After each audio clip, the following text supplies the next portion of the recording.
Welcome back, ladies and gentlemen, to the Survivor Girl podcast. I'm your hostess, Alice, aka the Survivor Girl, and today I'm welcoming an amazing and incredible guest, the one and only SJ.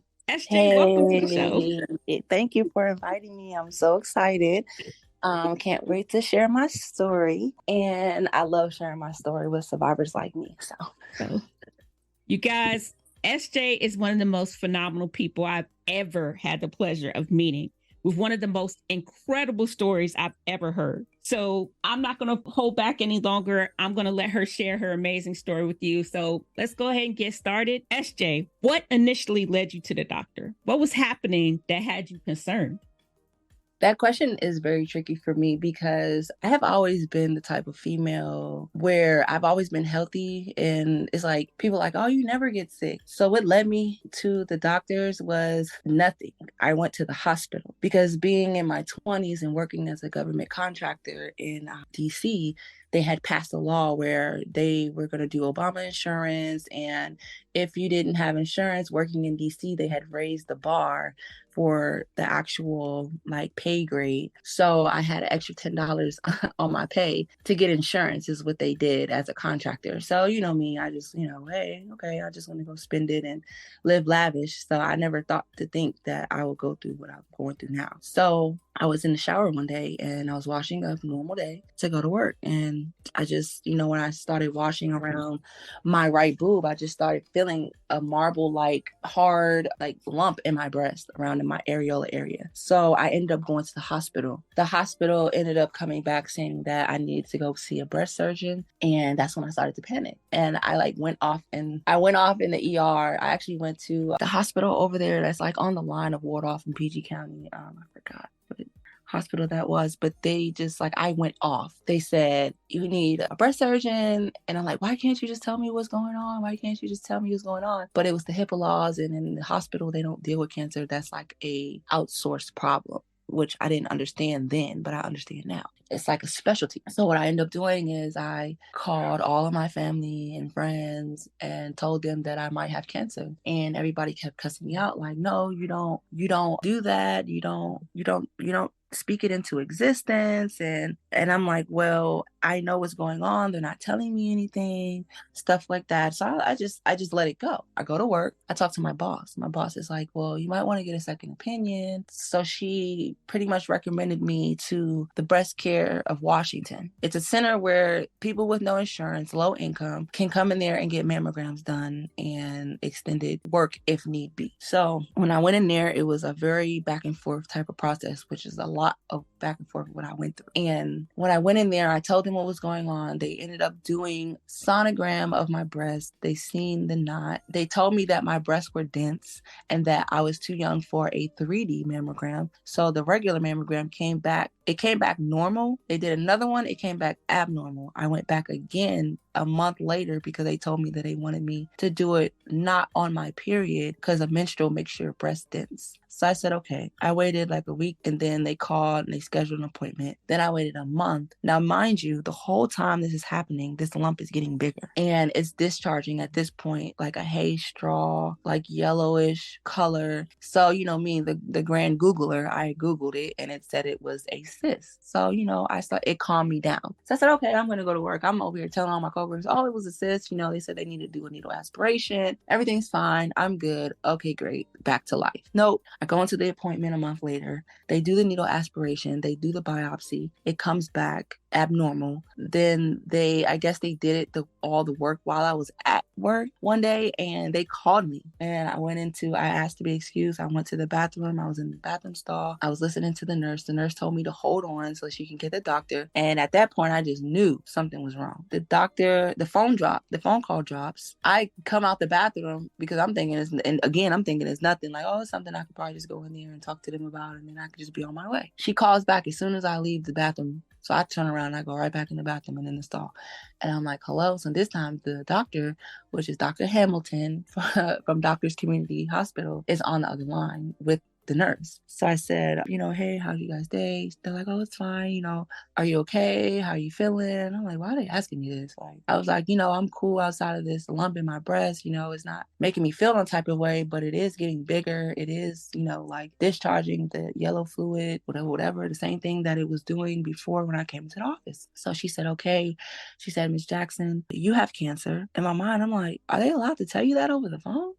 And then like my phone dropped out of my hand and it just hit the top. And I just hear my name being called from a distance. And I'm like, I pick the phone. I pick the phone back up and I'm like, yes. They're like, we need you to come to the office as soon as possible. Dr. Hampton was actually the volunteer nurse for their clinic. And then she's a Black surgeon that supports Black women. So she took me under her wing as a patient. And she had me come to the office and sign paperwork, which was a program that it wasn't insurance. It was just a program that covered all cost medications, anything dealing with breast cancer or cancer, period. So it took another month to get approved for that. Mind you, the lump's still getting bigger. I go to work. I try to work. My mental's messed up. I tell my boss what's going on. She tells me to log out because she sees me acting different. She takes me into the conference room. She asks me what's going on and stuff like that.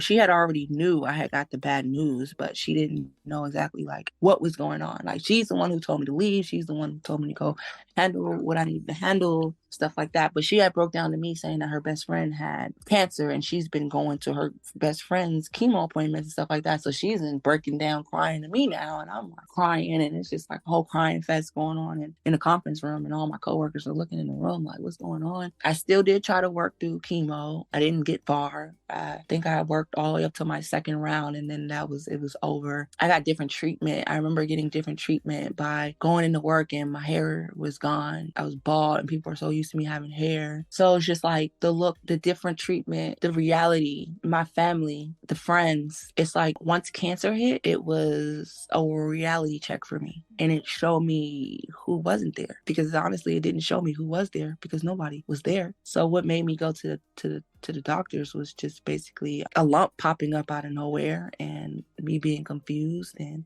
being a Virgo, you never start something that you're not going to finish. So with me, in my mind, it was always like, is it cancer or isn't it cancer, or what am I going to do? I know my family is not here. I know there is a generational curse on my family, and there's no way that I'm going to get them to help me. Like, what am I going to do? And that's I don't know if that answered your question, because I don't know if I have an answer to your question. So what was the full process of treatment for you? And you said you had cancer. You said you had breast cancer. Did you have the full name of what kind of cancer you had? I had triple negative breast cancer, HER negative, which means that it's the most dangerous cancer, breast cancer, that they have. And my doctor told me when I went to her appointment before I started chemo, she said, your cancer, it's just the luck of the draw. She said, if you had kids and your milk would have developed, it would have pushed that out of your milk duds. But because you're single and you have no kids, well, I wasn't really technically single at that time, but what she's saying is no kids. I didn't have any kids or milk to push it out of the milk duds or move it along. It pretty much got stuck. And there was a cyst in front of the mass. When they did the needle aspiration and they collapsed it, they seen the mass behind it. So the mass was hiding itself, but it was getting bigger because it was super aggressive. It went from stage 1 to stage 3 in a month and a half. By the time I went to chemo treatment, the mass was pushing out of my skin, where you could see the mass and feel the mass through my bra. It was very hard, like a rock. I was very scared. Doctor told me 5 years prior, they did not have a cure for triple negative breast cancer, HER negative. So 5 years prior, it would have automatically killed me. And the process of what they put me through was, I had 6 rounds of radiation. I had the Red Devil, which I forgot the long terminology name for that. That was the strongest. And then I had 3 other chemo mixes with that. And the way my chemo worked with me is I would take it one day, and then a week later, almost to the day, I would feel like death. And then by the time I feel back like myself again, it was time for chemo again. So after my 6th round, I was very depressed. I was very like jaded with the world, with the medical team because I watched people ring bells and get celebrated, and I got none of that. So when I did my last chemo treatment, they were just like, okay, Miss Jackson, this is your last treatment. Have a good day, and I hope you enjoy your life, and congratulations on finishing, and woo, but it was never, oh yeah, come on, ring the bell, congratulations, this and that. Like, they seen my struggle.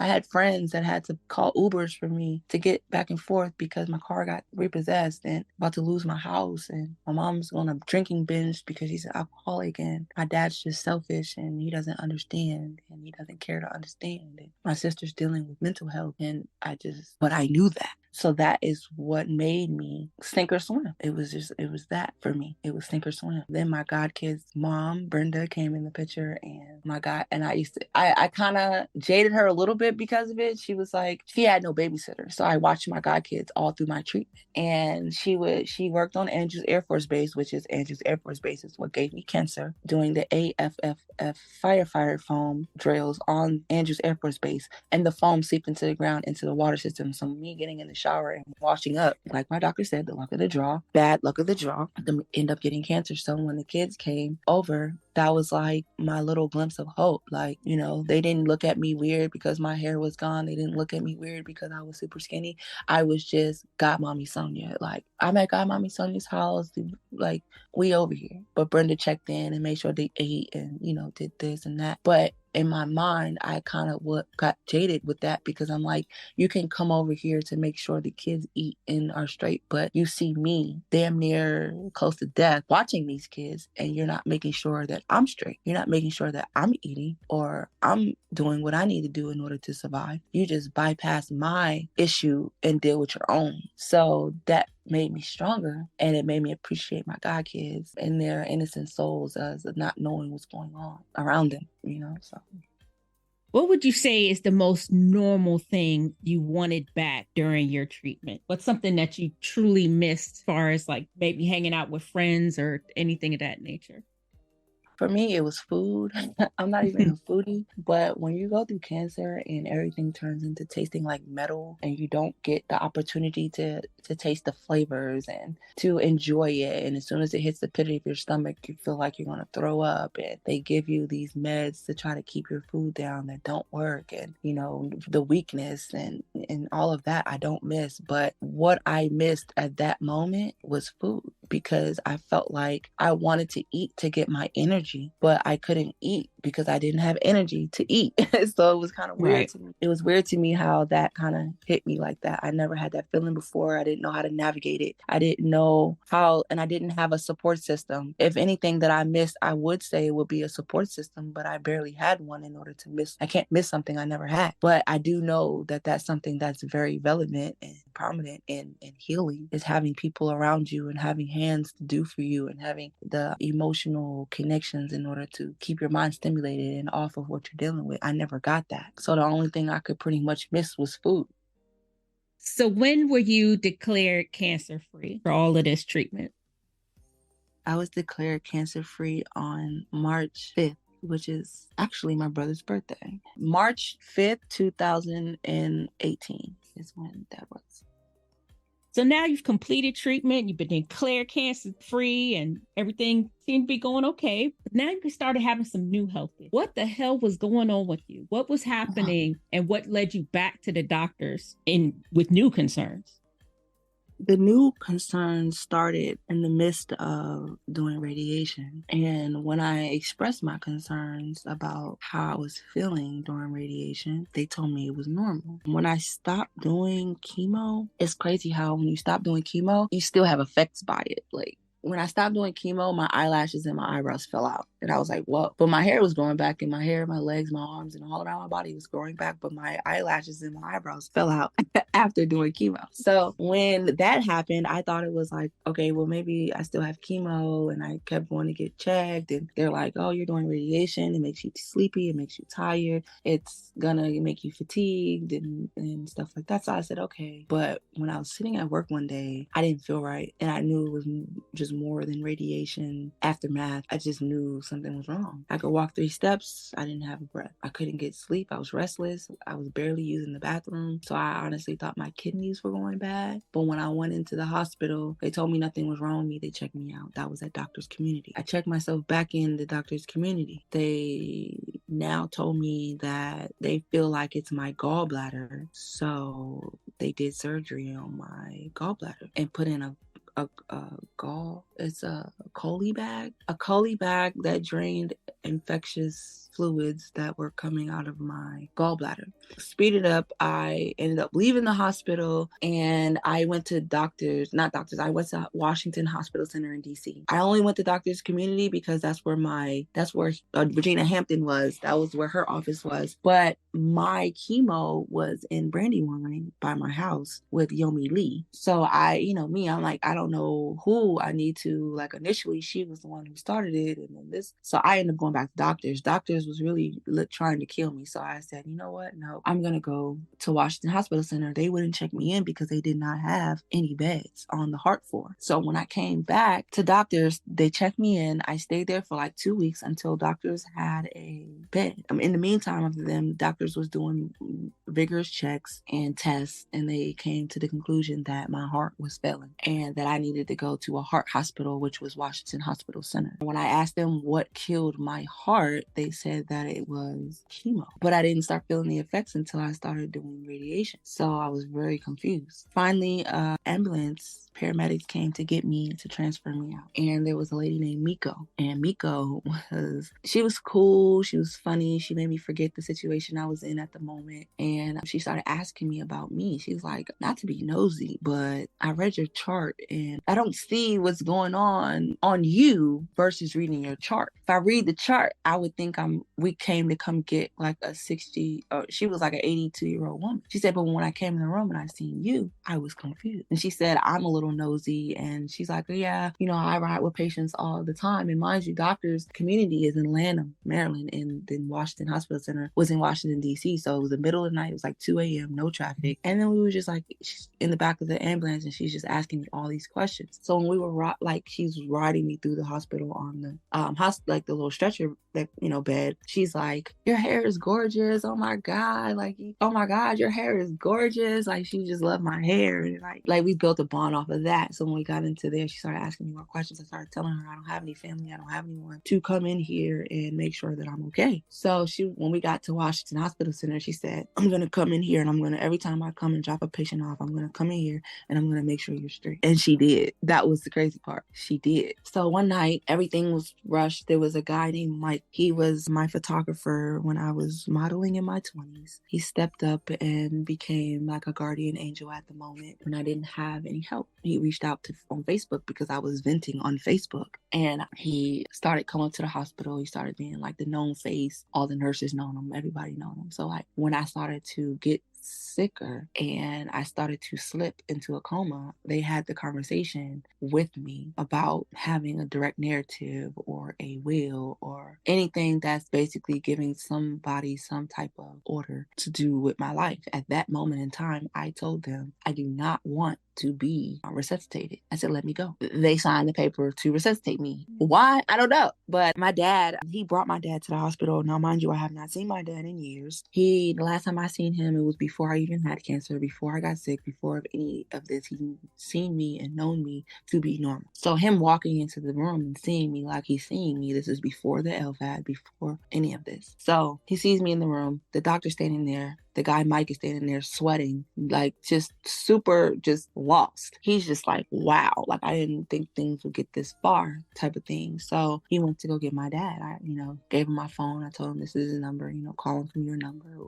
And I'm actually skipping a step. Actually, before all of this happened, I actually went home. Before I went into Doctors Community Hospital, I was home and they had sent me home with a wearable defibrillator and the Coley drain, and then now I had a PICC line with Millerone in it. So before all of that happened, I was at home like a walking like drug. Like they had me on everything. Like I had a wearable defibrillator, PIC line with Millerone that's supposed to help my heart, but it's making me worse. I'm walking around, my legs look like elephantitis, my stomach looks like I'm pregnant. Like, if I had pictures, and that's probably why I didn't take any pictures, because it was like horrifying to me. But when I finally got back into Washington Hospital Center, I actually went to a friend's house. She invited me to a travel party, and I said, "What is a travel party?" I had no idea what it was. I told her that I was too weak to come over there. I mustered up every strength in me to go to her house, because I knew that if I had to stay at my home by myself, I was going to die. It was no ifs, ands, buts about it. I was going to die. So I got my stuff. I got in the car. I drove to her house. I stayed there. Her mom woke me up because I went to sleep, apparently, and she woke me up, and I didn't feel like I was asleep. I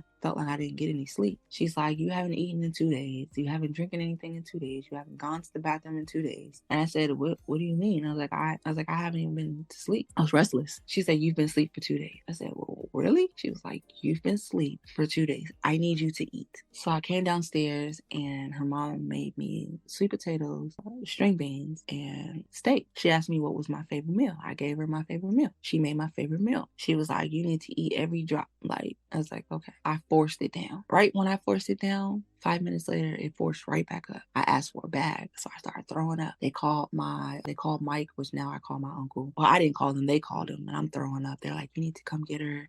Something's wrong." And they were like, her mom used to pray for me all the time, stuff like that. I used to work at the hospital where I was around the corner from, Mount Vernon, and they took me there, but that is a rehab hospital. So they said, if you don't want to die, I suggest you go to Fairfax. So my uncle's speeding down the road going to Fairfax, and I get to Fairfax, and they're trying to do a workup, and I told them that I already had a workup, and I can barely talk, I can barely anything. So now they drug me. Boom, I'm out. I'm every once in a while I'm waking up. Now I have Candace, which is an old friend from high school, that's involved. Now, Mike is like panicking. And right before I go back into my sedation, I told Mike, I said, "You need to get me out of here or I'm going to die." I said, "You need to get me to Washington Hospital Center or I'm going to die. And I cannot drive there because I'm going to die." He cried, and then he called the doctor. I used my last little bit of strength to cuss the doctor out. Next thing I know, they're waking me up. They're unplugging me from stuff, and they're telling me, "Oh, we're going to medevac you to Washington Hospital Center. We contacted the doctor over there. They know your situation. We don't know your situation here. So your best bet would be to go to the heart hospital." Shaking my head. I'm like, okay, I feel terrible. I'm in pain. My body is just shutting down. I feel it. I get into the ambulance, and they're trying to keep me conscious. They're like, look at the buildings, and look at this, and look at that. And I just feel like I'm going back into my inner child, like I'm being talked to, coached, and stuff. And I'm like, man, this is really how life is. You're born, you don't know anything. You die, and you start to lose like everything that you've learned out your life. So we get to Washington Hospital Center. They're running. They're racing me in there. They're running. They're hooking me up. They're doing this. They're doing that. Mike calls my dad. Now we're back to this part. Mike calls my dad. My dad shows up. I'm crying. The doctor comes in. He says, "We don't have much time. We need you to sign this paper stating that you want to get this life-saving device. It's called an LVAD." They gave me like the ins and outs of it. I don't even remember. I remember being too weak to sign, so Mike signed, and I never even made a decision. I told Mike to make the decision because I knew if I had made a decision, I wouldn't be here talking to you right now. My dad was crying. Mike was crying. People were crying, waiting for me to make this decision. Like, he literally said it's life or death. And after Mike signed the paperwork, everything calmed down. All the nurses left. Everybody left. They sedated me. Then I don't remember anything because apparently the sedation turned into a real coma. The real coma turned into them rushing me into heart surgery. Heart surgery turned into the LVAD. The LVAD turned into me supposedly waking up as a vegetable. The vegetable was supposed to be my dad moving all my stuff into a handicap unit and changing my whole life. Miko came in right before I slipped into a coma because she had to drop a patient off. And she said, I told Miko, I said, "I'm scared." And I didn't have a lot of breath to talk. So it was like, I couldn't really say too much. So she said, and I tell her still to this day, like she's on my Facebook. I always tell her, like, "You are my guardian angel. I don't know who you are." And she didn't do much. That's the thing. She did not do much. I told her I was scared. I said, "I'm scared." And she said, "You know what, Sonia? The way life works is you're born, you're given the life that you're given, and people get sick. sick, things happen. But right now, this is not your fight. God is either gonna take you or he's gonna leave you. And that's the last thing I remember. And then the next thing I remember is waking up. Hello, today's date is, president is, your name is, this is, that is, this is, that is. And I'm like, what? Been asleep for 3 weeks. What? Threw me all the way off. So when I woke up frantic because I had a tube down my throat. I didn't know how to breathe with the tube, so I was about to kill myself. And the ambulance, not the ambulance, but all the paramedics and all the people came in, the nurses, doctors, everybody's coming in, telling me to calm down, coaching me through breathing, telling me my lungs aren't developed enough in order to take the tube out. So 2 days later, I was still tripping. So they ended up taking the tube out. So they watched me for a couple of days. I was on so many meds. I had to fight the doctors in order for them to take the chole drain out because apparently my gallbladder was only inflamed because my heart was failing. So the key factor was my heart failing. So everything else looked like it was the problem. But just like I got featured in the Los Angeles Times when I said it at the Crow, a workup is a disguise for letting you die. Because when I asked the doctor, what is a workup? They said a workup is something that they do. They work up from the smallest matter to the most important matter. Even if they know what the problem is, they will not jump to the problem. They will do a workup. Why? Because the insurance make them do it that way. So regardless if my heart was failing, they had to go to my kidneys, my gallbladder, my this, my that, and then now, oh, she's about to die. It's her heart. Now the insurance is rushed and paid for and this and that, and healthcare is all around money. If you don't have money, they won't move. So I sat on standby a lot of the times because I didn't have insurance. So, and now I have state insurance, and state insurance is like pulling teeth. They come in my room, they're telling me what's going on. So basically I'm about to die because insurance doesn't want to do their job. So that's why I say a workup is basically working up for you to die. If they feel like you can die before that workup gets to save your life, it's a win for them. They never have to pay out ever again for you because you're dead. So that's why I am a big advocate for myself, and I call out a lot of these doctors because they're human too and they make mistakes. Miss Lady, you've been through cancer, you have an artificial heart, all of this. What would you say has changed the most for you after everything that you've been through?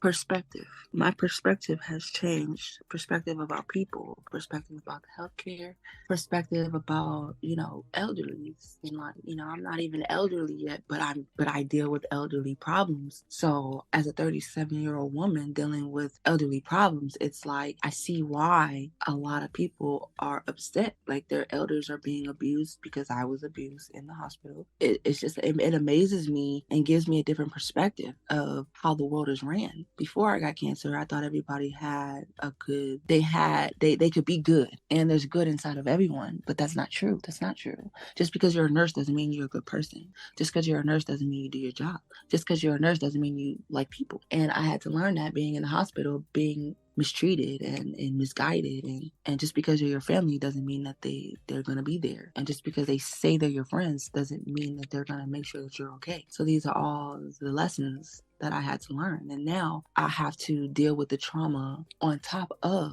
learning how to compartmentalize people, not because I want to, it's because that's just the way of life goes.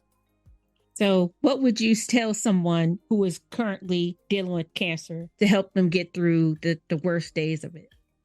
I'd say to make sure you have a support system, and if you don't, seek out support rooms and support groups and Facebook, Instagram, anywhere you can meet a person that's going through something like you, get a part of it. Because I was supposed to have a nurse navigator that was supposed to help me get into those groups and get the right people around me in order to support me going through that, and they failed me. Their nurse navigator had quit and they never got a new one. So when I got done with cancer, Dr. Hamilton was like, oh, this is the nurse navigator. If you have any questions, ask her. She said, didn't you get all the support groups and all the stuff that the navigators do? I said, no. She said, well, what do you mean? I said, I got cancer in 2017. She said, oh, I'm so sorry. Like, she quit and it took us a long time to get another nurse navigator. And I said, well, now I'm dealing with my heart. It's not cancer, it's my heart. And as of right now, I've been through 3 nurse navigators through Cedars-Sinai, a heart Heart Center. Why? Because Megan expressed to me, which was the original one that I met, she felt like she couldn't help her patients. She felt like her job was not important, and she felt like every suggestion that she made that was in the best interest of the patient wasn't heard. So she quit. There was another lady who told me to lie on my government applications in order to get help. She ended up quitting. And then there's a new person now. And it's like I'm desensitized to the medical field trying to give me a helping hand because it's just the job for them. It's not a passion. It's a job. And then even still, the ones that come into the position with the passion, like Megan, she doesn't get the notoriety. She's getting written up because she's for the patient and not for the pharmaceuticals or not for the medical field or not for how they do things, not for the procedures. And that's when I seen the problem. So a support system is detrimental to a person going through this. So definitely you would suggest advocate for yourself and get a good support system around you.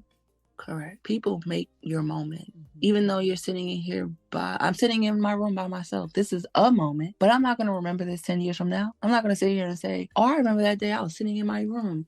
What makes it a moment is me sitting in my room talking to you on this podcast that I can go back to 10 years from now and listen to. That is the moment. Sitting in the room and having a good conversation with someone and laughing and joking, and that creates the moment, not where you are at the time. I don't remember half the times that I've been by myself, but it's a moment, but it's not the moment. It's not the moment that I remember. People make your moments. Family makes your moments. Kids make your moments. Activities make your moments. But how do you do activities? How do you get there? You have to interact with people. So if you have a bad interaction with people, you're not going to have a good interaction with what you're dealing with because that's stressful. The people around you are stressful and the whole environment just becomes stressful. But if I'm going through stress and then I get all these good people around me, and they want to come over here and dance and do TikToks and get my mind off of what I'm dealing with, come over here and cook with me and try to, find fun ways to try different foods in order for me to eat and keep my weight up and my energy going and laughing and games and music. If I had that, maybe it'd be a little bit different. But I didn't have that. I had passing out in the shower, my mom going on a drinking binge, coming back acting like she didn't do anything, me taking her to the hospital because she got roofied. Like those are the moments that I remember, but they're not pleasant for me. So that's very important, is advocating for yourself and support, because even advocating for yourself isn't always going to do it. You need people around you. If people see that you don't have anybody, that's the first mind is to take advantage. Their first mind is to, you know what? I don't need to respect her. Nobody around her is respecting her. So I'm going to come in and wear this mask, act like I care, and then get what I need. And then I'm going to leave. And then I'm stuck with the turmoil, the problems, the issues, and the damage. And I take that damage and I go and I try to build a relationship over here. And then I try to ignore that damage, and then it spills over, and then it goes right back to square one. So having a support system can also be like a therapist or just somebody that you can kind of vent to in the times of your hard place, mentally, physically, emotionally, spiritually, doesn't matter. But that's the outlet. And at that time, I didn't know anything about therapy and how to reach therapy and how to get a therapist and all that stuff wasn't readily available for me because I'm too busy, depressed, in my bed, barely can walk, barely can shower, barely can eat. I can't do anything because I'm in here by myself. I battled cancer by myself. By myself? Like, I still to this day look at myself like, bitch, how did you battle cancer by yourself? Like, for real. But I did. I battled cancer by myself.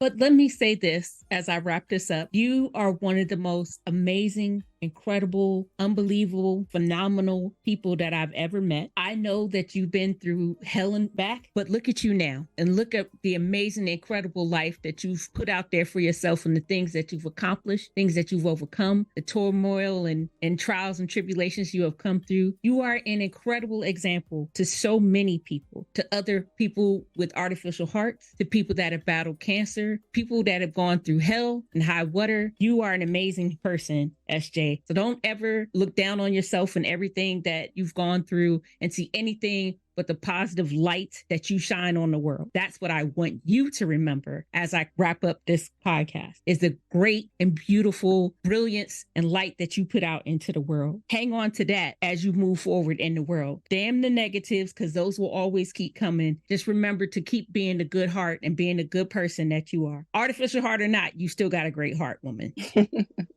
You know what I always say? Having a mechanical heart is sometimes better than having a real heart. Just to complete the statement. I know people listening are probably thinking like, wow, her chest is empty. No, I actually do still have my heart. They have a mechanical pump that is actually pushing the blood from the left ventricular over to all my organs. And it's ran on the outside of my body, basically like a computer attached with 2 batteries, which is the power source. But when I say I have an artificial heart, I feel like having a mechanical heart, you can take pieces out, replace it, and fix it. You can't fix a normal heart. You have to replace it. But they can fix a mechanical heart. And I feel like that's what I'm doing in the process of waiting for a new heart. I'm fixing and repairing my artificial heart, because you can move and change circuits and wires, but can you change and move organs? So I'll just leave it like that.